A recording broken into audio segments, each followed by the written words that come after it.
Mercedes-Benz contra BMW, uma rivalidade lendária entre duas gigantes alemãs com batalhas dentro das pistas de corrida, nas estradas e até nos bastidores de desenvolvimento, com disputas acirradas por inovações tecnológicas e orgulho nacional que persiste até hoje, com a divisão M da BMW enfrentando a AMG da Mercedes pela supremacia dos carros premium de alto desempenho. Mas o confronto que realmente colocou fogo nessa rivalidade aconteceu no final dos anos 80. De um lado, o BMW M3, um ícone de performance.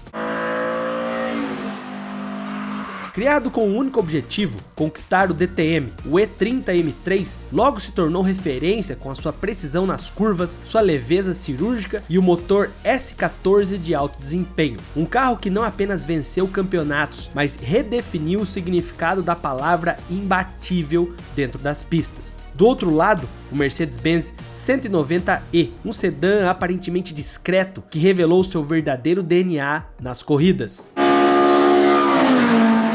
Apresentado em 1983 com um motor desenvolvido em parceria com a Cosworth, o Baby Benz rapidamente provou que era muito mais que um carro executivo, com um grande momento emblemático em Nürburgring, quando um jovem Ayrton Senna brilhou ao volante, deixando claro que o 190e não estava para brincadeira. O duelo entre eles no DTM é uma das rivalidades mais intensas da história do automobilismo, marcado por corridas épicas, disputas acirradas e um legado que se vive até hoje. Esses modelos foram mais do que máquinas de alta performance. Eles ajudaram a revitalizar suas respectivas fabricantes, transformando-se em ícones. E agora, com a perspectiva que só o tempo oferece, fica a pergunta que divide os entusiastas: qual deles realmente merece o título de melhor esportivo alemão dos anos 80? O equilíbrio perfeito entre potência e controle do BMW M3 ou a robustez e o pedigree do Mercedes 190e? Hoje, um embate que vai muito além das competições que eles disputaram. E a resposta para a nossa pergunta você vai poder encontrar nesse vídeo. M3 versus 190e, o conflito germânico. Lado Mercedes. As fabricantes de carro como a Mercedes-Benz estavam entrando na sua própria batalha, enfrentar a BMW e a Audi num novo ramo automotivo, os sedãs de entrada. Vamos imaginar a situação em que os engenheiros da Mercedes-Benz se encontravam. Eles estavam encarando o desafio de criar um carro sedã, mas que ao mesmo tempo fosse um carro que não abrisse mão dos altos padrões de qualidade e segurança pelos quais a marca sempre foi reconhecida. E, além disso, tinha que ser um carro que tivesse esportividade. Antes de qualquer coisa, precisamos ver um pouco da história e da concorrência entre as três gigantes alemãs, BMW, Mercedes e Audi, pois ela será importante para compreender um pouco mais do porquê o E190 é um dos Mercedes mais marcantes da história. A Audi é a montadora mais antiga entre as três. Sua origem se iniciou em 1910, quando August Hort fundou a Audi, após deixar sua empresa original devido a disputas legais. Em 1965, a Volkswagen adquiriu o Auto Union, que incluía a marca Audi. Após essa aquisição, a Audi se beneficiou dos investimentos e da tecnologia da Volkswagen para aprimorar sua qualidade e inovação. Essa parceria fortaleceu a Audi, possibilitando o desenvolvimento de novos modelos e tecnologias avançadas. Talvez o modelo mais marcante da Audi seja o 4, um dos principais carros de produção em massa com tração nas 4 rodas. O 4 ajudou a consolidar a reputação da Audi em competições de rally. Logo eu te conto essa história em outro vídeo. A BMW foi fundada em 1916, inicialmente como fabricante de motores de aviões, durante a Primeira Guerra Mundial. Depois do Tratado de Versalhes, que proibiu a Alemanha de produzir aeronaves, a BMW começou a focar em motores para motocicletas e mais tarde em carros. Um dos modelos mais marcantes da BMW também foi criado nos anos 80, a série 3 E30, um sedã compacto disponível em várias versões como 4 portas perua e coupé. Já a Mercedes-Benz, a protagonista desse vídeo, é a mais recente das três marcas, tendo sido fundada em 1926. Um dos seus fundadores, Carl Benz, patenteou o primeiro veículo movido a gasolina, enquanto o outro fundador, Gottlieb Daimler, foi o pioneiro no desenvolvimento do motor de combustão interna, pouco depois da patente de Benz. Ou seja, as três marcas foram fundadas na mesma época, e é claro, de certa forma, até normal que se formasse uma rivalidade e concorrência acirradíssima no mercado automobilístico de luxo. Cada uma dessas marcas alemãs possui seu próprio destaque. A BMW tem abordagem esportiva e dinâmica, focada na performance e dirigibilidade. A Mercedes é conhecida por seu luxo e conforto, combinados com tecnologia de ponta e segurança. Já a Audi se destaca pela engenharia de precisão e estilo moderno, com uma forte ênfase na tecnologia de condução autônoma e sistemas de entretenimento avançados. Após entendermos quem são as principais montadoras, vamos olhar o E190 e ver onde ele se encaixaria dentro dessa história de tanta rivalidade.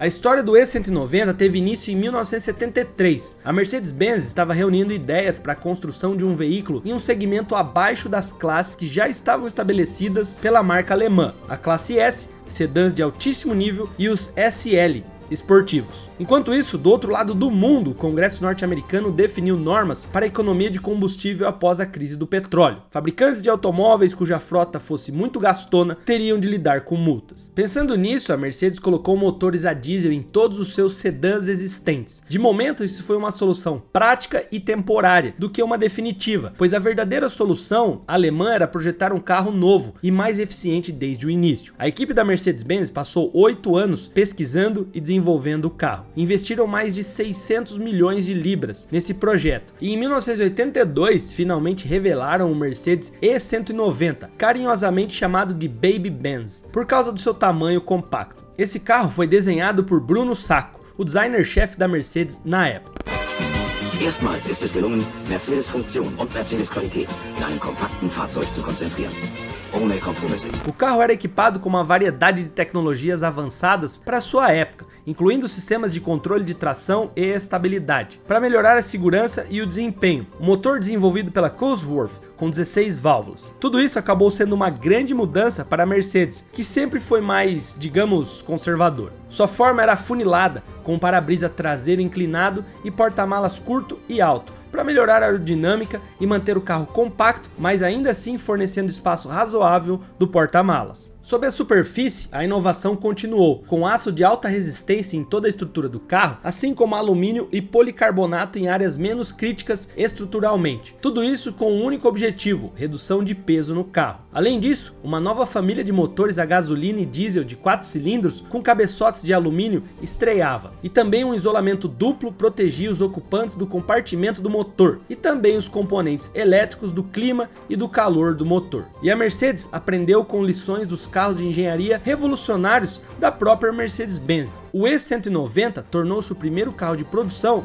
com a suspensão Multilink. Explicando de forma bem simples, os carros com suspensão Multilink são equipados com um sistema de suspensão independente mais sofisticado, protegendo para oferecer um melhor controle de movimento de roda e uma condução mais estável em uma variedade de condições externas. O resultado dessa suspensão Multilink, que hoje é presente nas 3 grandes alemãs, foi um carro que realmente oferecia a estabilidade na estrada e o conforto de direção encontrado em um classe S, e um pacote que era comparado ao modelo base da classe E, que era 30 centímetros mais curto e 250 kg mais leve. A Mercedes não estava para brincadeira com o E190, e esses números provam isso. New levels of driving exhilaration and satisfaction obtained by no other car of similar size and weight. Inicialmente, a Mercedes-Benz planejava competir com o 190e na categoria de rally do grupo B, e para isso foi desenvolvido um sedã turbo de 2.3 litros para os eventos mais longos e uma versão hatchback do carro com motor aspirado naturalmente de 2.5 litros com 4 válvulas por cilindro para eventos com pistas mais apertadas, como o clássico Rally de Monte Carlo. Lembra que mencionei anteriormente sobre o Audi 4? Pois bem, após o lançamento do 4 pela Audi em 1980, a Mercedes concluiu que seria inútil tentar competir com um carro de tração traseira, enquanto a Audi apresentava um carro de tração integral. Sendo assim, o programa de corridas pela Mercedes foi cancelado. Um fato curioso é que a gerência da Mercedes proibiu o desenvolvimento adicional da variante de corrida do E190, mas os engenheiros teimosos da Mercedes continuaram a trabalhar silenciosamente em uma versão de estrada do seu motor de 16 válvulas. Fazer isso seria suficiente para criar um Mercedes pequeno e esportivo para vender ao público, sendo ideal para competir com as ofertas da BMW.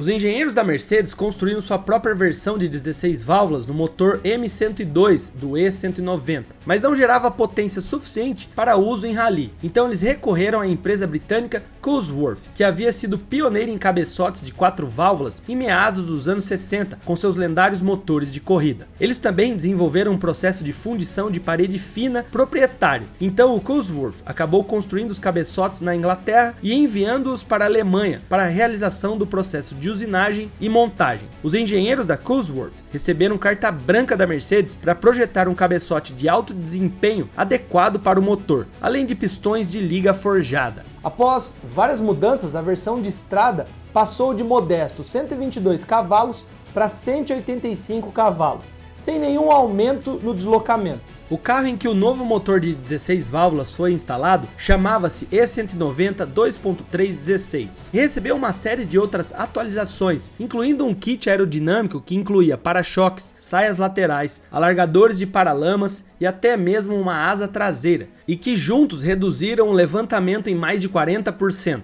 Também foram adicionados novos pneus mais largos montados em rodas de liga leve embutidas. Os próximos modelos teriam essas rodas por padrão. O chassi foi atualizado com suspensão reforçada, barras estabilizadoras maiores, molas mais baixas e mais firmes, e amortecedores, enquanto a linha de transmissão ganhava uma caixa de câmbio de 5 marchas e diferencial de deslizamento limitado. Além disso, um refrigerador para óleo era item padrão, assim como os indicadores de temperatura do óleo e voltagem dentro do carro, cronômetro digital, bancos esportivos Recaro e um volante 10 mm menor, mas ainda enorme. A Mercedes havia criado um monstro.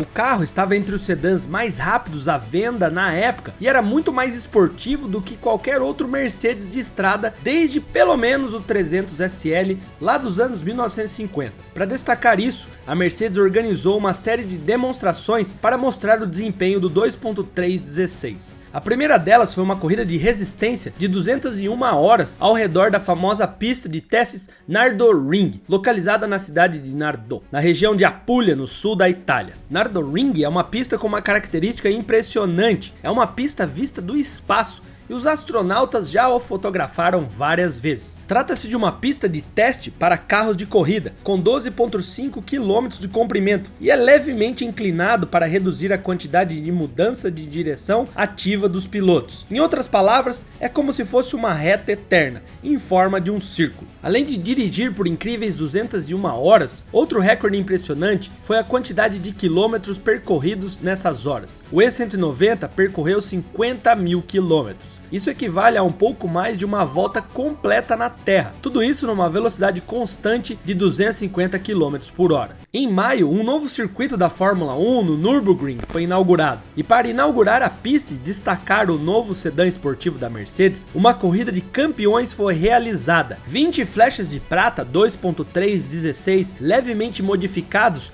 para os melhores pilotos de corrida de todos os tempos. Todos, menos 5 dos campeões vivos da Fórmula 1 participaram, e a lista de inscritos era recheada: Alain Prost, Stirling Moss, Niki Lauda, Jack Hicks, Phil Hill, James Hunt, Emerson Fittipaldi. Mas devido às obrigações com as 500 milhas de Indianápolis, um jovem desconhecido até então estava substituindo Fittipaldi. Seu nome?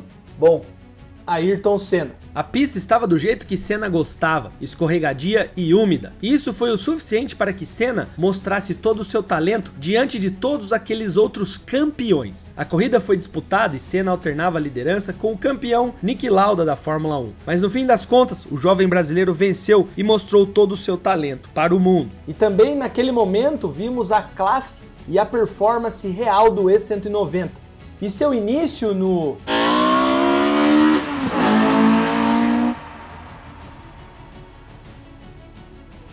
Assim que o carro de número 5000 foi construído na primavera de 85, o carro foi homologado e os pilotos começaram a preparar e correr com eles na DTM, mostrando que os carros eram bastante competitivos. Embora sem o apoio da Mercedes-Benz, os pilotos privados estavam vencendo, mas não dominavam. A resposta da BMW ao 2.316 foi o E30 M3, que começou a correr em 1987, com o apoio de fábrica e venceu o campeonato imediatamente. Devido a essa humilhação, a Mercedes finalmente cedeu e em dezembro de 87 abriu mão da sua própria proibição de estar nos esportes a motor para 1989. A primeira versão Evo do E190 foi introduzida e aproveitou as regras que permitiram mudanças mais significativas em carros de corrida, se pelo menos 500 exemplos de estrada fossem construídos incorporando essas mesmas mudanças. Para o E190, isso significava um motor maior de 2.5 litros, rodas e freios maiores, caixa de direção mais rápida, suspensão rebaixada e kit aerodinâmico revisado, com paralamas maiores, divisor dianteiro e asa traseira. A BMW já estava em sua segunda versão do E30 M3 nesse ponto, e o E190 Evo 1 ainda não era o suficiente para a Mercedes vencê-los no campeonato. Ou seja, em 89 as coisas não melhoraram. Para 1990 e 91, tanto a BMW quanto a Mercedes perderam o campeonato DTM para os novos e gigantescos Audi V8 4. Desesperada por qualquer vantagem competitiva, a Mercedes contratou um professor de aerodinâmica, Richard Epler, da Universidade de Stuttgart, que projetou um conjunto totalmente excêntrico de itens aerodinâmicos. O resultado foi um carro que não parecia um produto de fábrica da Mercedes-Benz, mas tinha um design marrento, 190e 2.5 Evo 2. O carro era muito mais corajoso se comparado ao antecessor, com 15% a mais de potência no motor. Inclusive, o aumento da asa traseira causou certa revolução para os concorrentes, com os engenheiros tirando sarro e dizendo: as leis da aerodinâmica devem ser diferentes entre Munique e Stuttgart. Se essa asa traseira funcionar, vamos ter que redesenhar nosso túnel de vento. E adivinhem, a BMW redesenhou o túnel de vento. Otário! Anunciado no Salão do Automóvel de Genebra em março de 90 e os 500 carros sendo vendidos rapidamente o suficiente para que o carro fosse homologado em 1º de maio do mesmo ano. Mas como nem tudo são flores, houve um pequeno problema. As regras proibiam uma asa traseira que interferisse na visibilidade traseira. Então eles adicionaram uma cobertura na janela traseira para piorar a visibilidade. Quando o Audi, com tração nas 4 rodas, saiu de cena durante a temporada de 92, o E190 Evo 2 finalmente alcançou sua tão esperada conquista de título na DTM, vencendo 16 das 24 corridas, principalmente nas mãos de Klaus Ludwig, que acreditou no carro, além das próprias equipes clientes AMG e Zack Speed, que também viram seus pilotos cruzarem em primeiro lugar inúmeras vezes. Mas Klaus, na sua AMG Mercedes, levou o título daquele ano. No total, o E190 disputou 150 corridas na DTM. Sua história durou até 94, ficando 8 anos na competição e acabou sendo responsável pela existência de outros carros lendários como o inimigo BMW M3. Já já eu te dou mais detalhes sobre isso.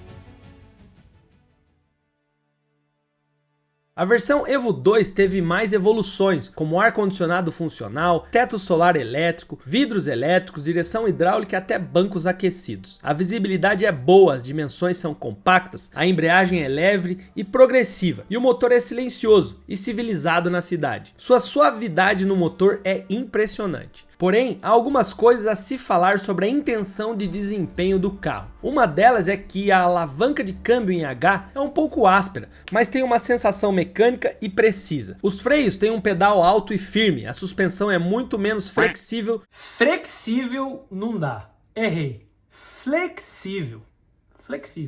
Bota aí, editor. Do que qualquer outro Mercedes dos anos 80. O Evo 2 é propositalmente esportivo e mais inflexível do que um Porsche 911 da época. Manobrar o carro em baixas velocidades deixa o piloto com a sensação de que este é um carro caro, indiscutivelmente esportivo. Ele também é pequeno, 8 centímetros mais curto do que um Ford Fiesta sedã moderno. A estrutura parece robusta e o carro muda de direção de forma bem ágil. Não há folga em nenhum dos controles e todo o carro tem uma agressividade esperando para ser liberada. O Evo 2 é diferente do 2.316 padrão, que tem uma suspensão muito mais macia, direção mais lenta e alavanca de câmbio com sensação menos mecânica. Prazeroso e totalmente apto a ser aproveitado em uma estrada técnica, onde a ansiedade contida que você detectou na cidade pode ser liberada e aproveitada ao máximo. Como dito, o motor silencioso e discreto em carga parcial e baixas rotações, ele desenvolve um caráter esportivo à medida que sobe em direção à sua linha vermelha de 7.800 RPM. Sua potência específica de 95 cavalos por litro significa que ele precisa ser acelerado para gerar potência, e a sua combinação de suavidade e rugido de admissão o torna uma alegria absoluta de manter ele na faixa. Junto com as unidades lendárias da Honda, esse deve ser um dos melhores motores de 4 cilindros já feitos. Ele tem toneladas de aderência, equilíbrio, ajustabilidade no manejo, o que gera rigidez em baixas velocidades se torna uma fluidez fantástica em altas velocidades, mantendo as rodas em contato com o pavimento e absorvendo perfeitamente as irregularidades de cada curva. O equilíbrio do chassi permite ao motorista ajustar praticamente tudo para que a brincadeira e o DNA incontestável do carro esportivo assumam o centro do palco. E como outros tantos bons esportivos, quanto mais você pisa,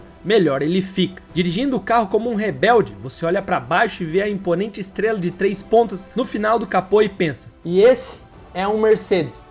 E alguém certa vez disse, abre aspas aí editor, a Mercedes E190 é como conhecer alguém que combina as características favoritas de todas as pessoas que você gosta em uma única pessoa. E vale lembrar que esse carro foi projetado e construído em uma época quando os slogans ainda eram verdadeiros na TV. Construído como nenhum outro carro no mundo, construído para um padrão, não para um preço. A Mercedes nunca fez nada parecido antes ou desde então. Ele tem a aparência certa, clássica, mas ao mesmo tempo arrojado, mal encarado, um motor certo, firme como deveria e tem uma verdadeira herança e bons resultados em corridas. Atualmente raríssimo e caro, sim, mas pelo menos ele existe e é um genuinamente como nenhum outro. E conforme eu anunciei no começo, o 190E deu muito trabalho dentro e fora das pistas para outra lenda alemã.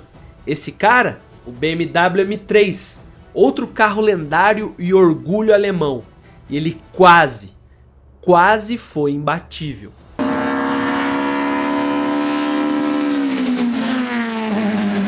Qual foi a gambiarra mais maluca que você já fez? Nós, seres humanos, somos diferentes justamente pelas gambiarras que conseguimos inventar ao longo dos anos da nossa existência, mas também grandes criações. Energia elétrica, transporte como os carros, barcos, avião. A conexão entre homem e máquina durante a história é algo realmente surreal. No esporte, que tanto amamos, não é diferente, muito pelo contrário, é algo ainda mais impressionante, principalmente antigamente, onde a tecnologia era muito escassa e os ajustes técnicos tomavam conta do terreno. Nos anos 80, por exemplo, foi o auge dos motores turbo e da popularização e aceitação da tecnologia japonesa. Obviamente que além dos turboalimentados da Fórmula 1, que também encantavam, existia algo que realmente brilhava os olhos, algo ainda mais valioso perdido no tempo. Em uma época em que a Fórmula 1 já estava no centro das atenções do automobilismo, lá no sudeste da Alemanha, uma fábrica construiu o melhor carro de corridas do mundo, perfeitamente equilibrado, revolucionário e dominante. Essas são só algumas das principais características que recebeu o BMW M3. E aqui se faz verdade uma seguinte frase: concorrentes te ajudam a crescer. Aquela época não era tão fácil assim vender carros, principalmente com a escassez do combustível após a crise do petróleo que rolou lá nos anos 70. Com isso, carros pesados e grandes que bebiam muito não tinham mercado naquele cenário. Naquele período, o caos estava instalado dentro das fabricantes. Na Alemanha, o campeão de vendas era o Mercedes 190E, que, para surpresa da própria Mercedes, virou um sucesso no mundo das corridas de carros de turismo. O que foi o timing perfeito para eles, já que naquela época estava nascendo um campeonato com o intuito de promover os melhores carros alemães. Com o intuito de promover os carros de turismo na Alemanha, a DTM foi criada, trazendo contigo várias corridas emocionantes e muito potencial no avanço tecnológico. Junto com o início da categoria, o lendário Nürburgring tinha acabado de fazer uma baita reforma, então não tinha nada melhor do que fazer a sua estreia por lá. A corrida inaugural foi no início de 84 e foi chamada de Corrida dos Campeões, e foi um brasileiro que venceu com o 190e da montadora de Stuttgart, um tal de Ayrton Senna. O tricampeão superou pilotos como Lauda e Prost para vencer aquela corrida. Só que foi aí que a BMW ficou mordida e acordou para a vida. Focado em construir uma máquina para vencer o principal campeonato da região e tirar o doce da boca da sua principal concorrente. Mas tinha um probleminha. A ideia da DTM era fazer os fabricantes correrem com carros reais de produção, se colocando dentro do grupo A da FIA. Eram as regras do jogo. A maioria das séries de corridas exige algo como 500 carros de estrada para homologação, o que significa que os fabricantes podem fazer carros únicos que são produzidos à mão em baixos números. Você sabe, carros de corrida, mas o DTM e o Grupo A realmente queriam incentivar os fabricantes a usar seus carros reais em uma corrida. Então, eles aumentaram esse número para 5.000 exemplares que deveriam ser soltados nas ruas por um ano. O que significava era que a maioria das empresas competindo no DTM tinha que pegar um carro real de sua linha de produção e transformá-lo em um carro de corrida. Então, ainda em 84, a BMW entrou com o 635 CSI, carro com um motor de 3.4 litros, câmbio manual de 5 velocidades e pesava cerca de 1.500 quilos. Tudo isso dava ao carro cerca de 200 cavalos. Mesmo não sendo um dos mais leves veículos da competição, eles já chegaram vencendo com o Volker Streisek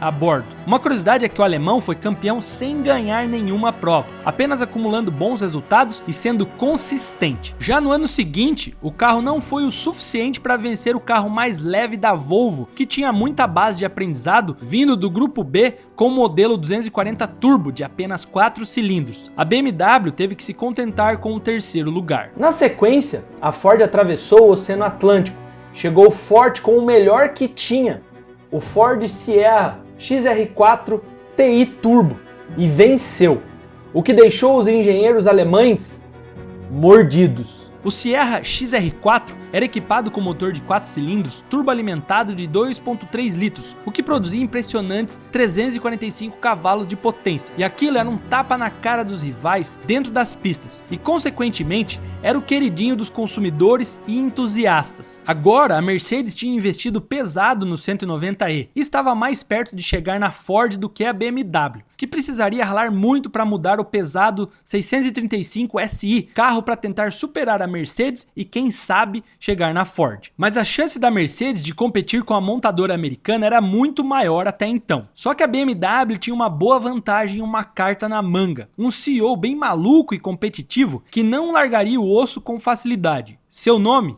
Rapaz, editor, que nome difícil. Eberhard von Kuenheim. De ninguém. A paixão ardente do alemão resultaria em frutos incríveis para a fabricante do escudo azul e branco. Ele estava disposto a mudar a linha de raciocínio e seguir para o que o mercado esperava: carros leves, pequenos e bem eficientes. Parte 2.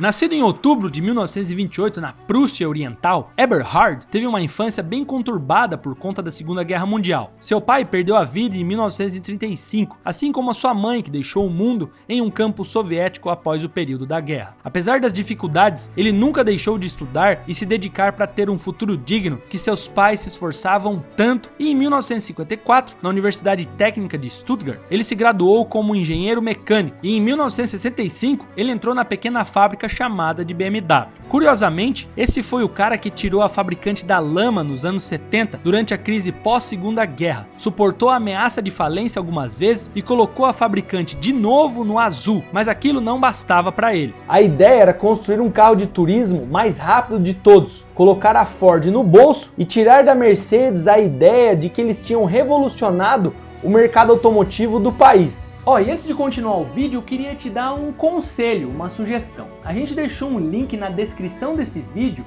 com uma aula grátis de algo novo que você pode aprender na internet e fazer uma renda extra. Renda extra, hein? Não é tigrinho, não é aposta, não é nada dessas presepadas que esses coaches aí estão tentando vender para vocês. Então, recomendo, assiste o vídeo, quem sabe vai te ajudar aí a longo prazo. O ponto crucial e maior ameaça para eles era que teriam que fabricar vários do modelo que seria usado dentro das pistas. A ideia assustava o setor financeiro da fabricante, dizendo que um carro muito rápido para pessoas comuns não iria vender. Óbvio que isso entrou em um ouvido de Eberhard e saiu pelo outro. Ele continuou trabalhando para vencer a DTM a todo custo. Ele queria virar a página dentro da BMW. A ideia não era mais criar um carro para levar pessoas do ponto A para o ponto B, mas fazer com que pilotasse um projeto dele, sentissem prazer e paixão da máquina. Para iniciar essa nova fase dentro das lojas, ele precisaria vencer as corridas na pista. Eles contavam com a série 3 para o novo projeto. Esse era o queridinho da fábrica, o líder de vendas, mas o seu motor mal chegava a 100 cavalos de potência. Além disso, ele era muito pequeno para receber grandes pneus de corrida. Então eles fizeram o seguinte: pegaram o carro, levaram para uma garagem e depenaram o carro todo para remontá-lo, visando apenas uma coisa: empurrar o máximo de potência possível naquele chassi. Ele era muito pequeno mesmo, no nível que o capô não iria conter um motor enorme. Então eles precisavam pensar fora da caixa para conseguir transformar aquilo em algo realmente competitivo. Além de todos esses problemas, havia um outro dentro da fábrica: como vamos transformar um carro vencedor e digno de estrada ao mesmo tempo? Eles precisavam acertar 2 coelhos com uma cajadada só. E esse foi o planejamento insano que chegou na mesa da divisão M da BMW, responsável pela performance desportiva dos modelos. E para a sorte da BMW, tinha um cara na garagem chamado Paul Roche, um cara muito inteligente e sábio, e anos depois chegou até projetar o motor da McLaren F1. Bom, ele entrou na fabricante alemã logo após se formar, em 57, e foi responsável a projetar os motores desde então. Seus projetos contam com grandes números, foram mais de 150 vitórias na Fórmula 2 europeia e 2 vezes as 24 horas de Le Mans, em 95 e 96, com a McLaren F1 e seu motor V12. E esse é um dos maiores designers de motor que já pisou nesse planeta Terra. E ele estava lá para dar vida ao BMW M3, antes mesmo de todas essas conquistas na F2 e na Le Mans. Além do motor, a suspensão, freios e escapamentos, todos sofreram modificações, melhorias. O carro ficou muito mais leve e teve cada detalhe ajustado pensando na economia de peso junto com a aerodinâmica. O M3 virou um modelo vendido nas concessionárias totalmente diferente do que se existia naquele tempo. O motor de 2.3 litros produzia cerca de 195 cavalos, um 0 a 100 de 7.6 segundos e uma velocidade máxima de 230 km. O motor era uma adaptação feita por Paul, que pegou o seu outro projeto, o M88, e o tornou ainda mais resistente para aguentar o castigo a longo prazo de uma corrida de alto nível, o que tornou o novo motor muito leve e resistente. E um fato interessante é que Paul levou apenas 14 dias para projetá-lo, então o batizou de S14. Vale ressaltar que o câmbio manual de 5 velocidades tinha uma configuração diferente na transmissão. Era chamado de marcha em L, porque a primeira marcha ficava para baixo e a segunda para cima, fazendo com que o piloto ganhasse alguns milésimos de segundo ao passar a marcha dessa forma. O que era totalmente estranho para um carro de rua, era extremamente importante para a performance na DTM. Mesmo que ninguém colocava alguma esperança lucrativa naquele carro, quando as pessoas bateram os olhos nele, ficavam encantadas. Era algo diferente de qualquer outra coisa já vista nas estradas. Além de tudo, econômico, confortável e versátil. Um modelo que nem tinha expectativas de venda, bateu logo 10 mil vendas num piscar de olhos, e a BMW mal conseguia suportar a demanda. A BMW criou algo que ninguém sabia que o público queria tanto ter. Bom, e na DTM, roteirista, o que é que aconteceu? Bom, podemos dizer que para você ter uma chance de acompanhar esse carro aqui, era só se você também tivesse um desses na garagem. Parte 3. O humilde, discreto e menos potente M3 não deu espaço para os rivais. Ele competia com carros como Alfa Romeo, Ford e Mercedes, como se os carros dessas fábricas fossem de brinquedo. Era algo bizarro. Os caras tremiam ao ver um M3 pelo retrovisor, e não importava quem estava atrás do volante, todos eles assustavam e te ultrapassavam. Eles ganhavam muito na aerodinâmica, já que o M3 foi esculpido cuidadosamente e os materiais de suas peças também foram todos escolhidos com muito cuidado para deixá-lo mais leve. Para-choques de aço foram substituídos por outros de plástico. Os arcos mais largos envolviam perfeitamente os novos pneus mais grossos. Em 87, você imploraria para ter um desses e você poderia ir na loja e comprar um modelo exatamente como o que estavam assombrando as pistas da DTM. O plano de derrotar a Mercedes estava concretizado por todos os lados. O esportivo naturalmente aspirado da fábrica de Munique era muito fácil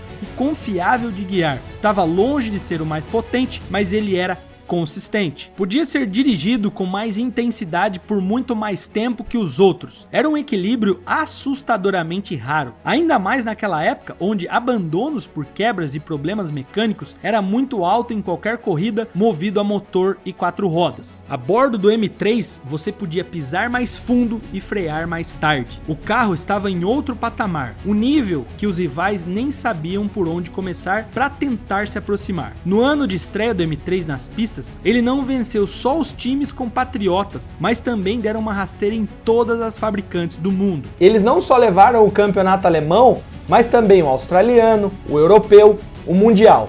O que antes era uma ideia inicial de apenas bater na Mercedes, bom, acabaram indo longe demais. Tão longe que até os mais otimistas que planejaram algo semelhante não imaginavam que seria todo esse sucesso. O cara que mais brilhou com o carro foi outro nome difícil, Erik van der Poel, que atingiu o auge de mais vitórias seguidas. Ao longo de 3 anos, o BMW M3, com cerca de 200 cavalos, venceu quase todas as corridas do Grupo A ao redor do mundo no período, se tornando o carro de turismo mais bem sucedido da história com muita folga. Era humilhante para Alfa Romeo e Ford, que tinham cerca de 60 cavalos a mais e não conseguiam tirar o carro alemão de cima do pódio. Não importava quem estava atrás do volante. Essa dominância tão longa é algo que nunca tinha sido visto antes e provavelmente nunca mais existirá. Alguns anos depois, a Nissan chegou a ameaçar a dominância de longo prazo do M3 com o Godzilla R32 GTR no campeonato japonês de carros de turismo, mas nunca que aquele modelo teria tanta performance a longo prazo quanto o carro da BMW. E realmente não teve, mesmo sendo também um dos melhores esportivos de todos os tempos. O reinado do M3 nos anos 80 foi diferente de tudo que existiu e tudo que talvez possa vir num futuro. Além do seu reinado na DTM, tem outro motivo de tanta idolatria. Ele causou muito impacto no cenário automotivo após o seu surgimento. O M3, carro criado para dominar as vendas em seu próprio território e levantar troféus, foi apenas uma parte da história. Era verdadeiramente a máquina definitiva de condução e mudou o mundo dos entusiastas para sempre. Abriu caminho para o sonho de todo piloto de rua. O Civic Type R, o Lancer Evolution, WRX, STI, todos eles podiam ter a confiança que encontrariam seu público, assim como o BMW M3 fez. Ele se tornou uma referência. Agora os fabricantes sabiam exatamente o que o público queria ver em um carro de corrida, mas também dirigir um carro de concessionária direto para sua garagem. Cada carro M da BMW é um monumento. Cada geração do M3 é única, rápida e fantástica. Todas nascidas dessa ideia inicial de fazer um carro de corridas para a estrada. O BMW M3 transformou uma marca de carros alemã mediana até então de um fabricante de carros de luxo e que você lembra quando precisa dos melhores carros do mundo que não economizam em potência e conforto. A história da BMW dentro da DTM não se limitou ao fim dos anos 80. Anos depois de se ausentar da categoria, eles voltariam para bagunçar com tudo. Em 2012, a BMW voltou a vencer com o modelo M3 pela DTM após ter se ausentado por várias temporadas por uma treta com os organizadores. Bruno Spengler guiava o carro com motor V8 de 4.0 litros e 480 cavalos e foi o campeão naquela ocasião, mas eles não foram tão dominantes assim como o novo M3 e muito menos tiveram a mesma consistência. Bom, minha parte foi feita em trazer o lado dessas duas lendas e espero que você me conte qual teria na garagem ou qual lado escolheria para representar o melhor que a Alemanha já produziu em tempos de outrora. Mas enquanto você faz isso, deixa eu te contar outra rivalidade que está atraindo a atenção de muitos fãs de hypercars pelo mundo, entre Bugatti versus Koenigsegg, uma batalha de carros que passam fácil dos 400 km por hora e eles miram quebrar os 500 para serem os novos reis do pedaço em nível mundial. Mas enfim, você quer entender melhor essa rivalidade? O vídeo já começou aí na sua tela, te vejo já em 5 segundos.